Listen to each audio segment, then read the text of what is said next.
Small recap lang to. Dahil nandito ako sa sitwasyon ko ngayon, dito sa buhay kong ito na hindi ko sure kung saan ako pupunta.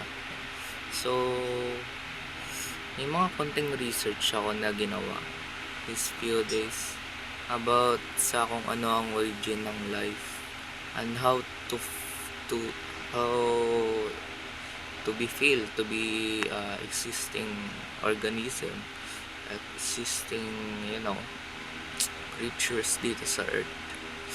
It feels like you born with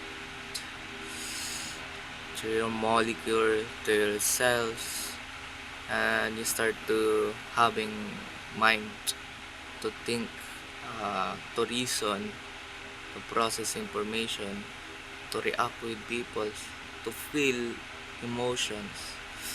It feels like, and even hanggang ngayon, curious, misteryo pa rin para sa science kung ano yung consciousness. Pero, lahat ng beings na nabubuhay sa mundo ay conscious naman. Merong consciousness o kamalayan.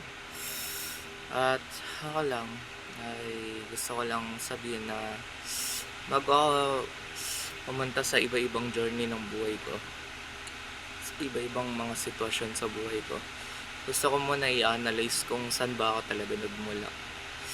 Sa video na ito ay tatalakayin ko at it's kind of wisdom lang tungkol sa mga bagay kung bakit mahalaga sa akin yung pag-exist ng mundo.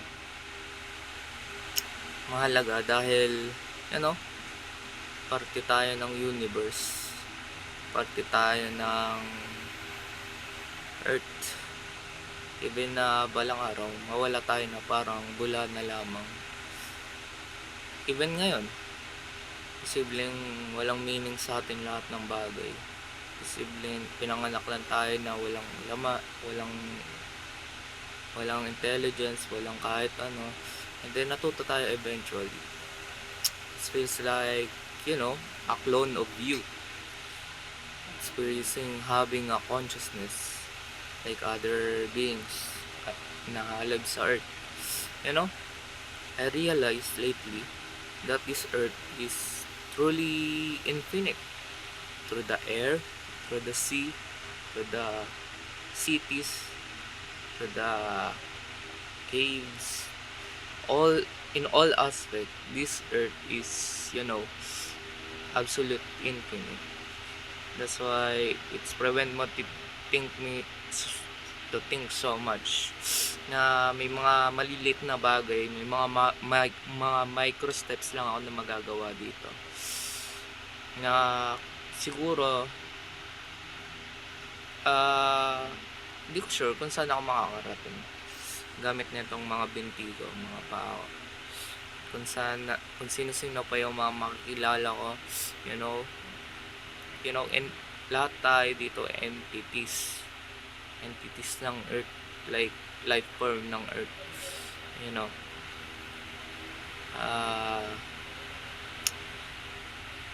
Hindi ko alam kung anong purpose, but siguro yung purpose talaga is to live a life lang, and to have a life, to make the meanings, to live a life with other peoples, and try to be a best version of ourselves.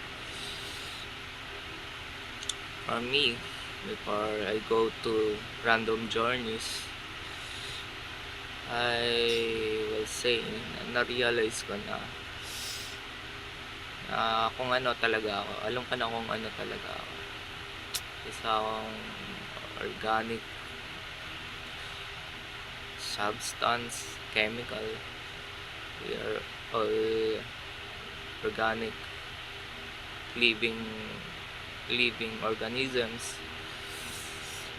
Hindi pa kasama doon yung evolution at kung anong type tayo ng species. Pero ang mahalaga ay meron tayong buhay at kaya natin pahalagan yung mga buhay natin. Kaya nating i-focus yung sarili natin sa kung anong gusto natin gawin sa buhay. Na meron talagang meaning yun. Kahit na lahat ng meaning na yun ay gawa-gawa lang din ng utak natin. Hindi nga natin alam kung mapapaniwalaan ba natin yung isip natin sa kung ano yung totoo para sa kanya. Pero, it's better to believe na hindi natin alam kung ano yung best na perspective, kung paano titingnan yung mga bagay-bagay. Ang alam ko lang, merong universe sa labas netong earth. At sa labas ng universe, puro material lang at walang mga solid na bagay. Siguro meron din mga solid, pero basta it's like a vast space of nothingness. It feels like. But I'm not sure kung nothingness ba talaga yan. I guess may mga chemical compounds yun na pinagalo-halo. This, I feel like this existence, even the universe, is a canvas. And the ability to think and to have consciousness is something. It's represent having a life, having ability to reshape the canvas, to draw in canvas, to draw something, to create something. Yun lang. For me, life is about creative things. It's like of doing something. It's about feeling something, and it's about you having your story and starting your own story and believing yourself and experiencing so much of achievements in life. For me, as a 20 years old guy on this YouTube, my journey is just beginning. It's just beginning for me. Maraming salamat sa panonood. Hanggang dito lang tong video na to. Like, comment, at subscribe. And see you to my next video.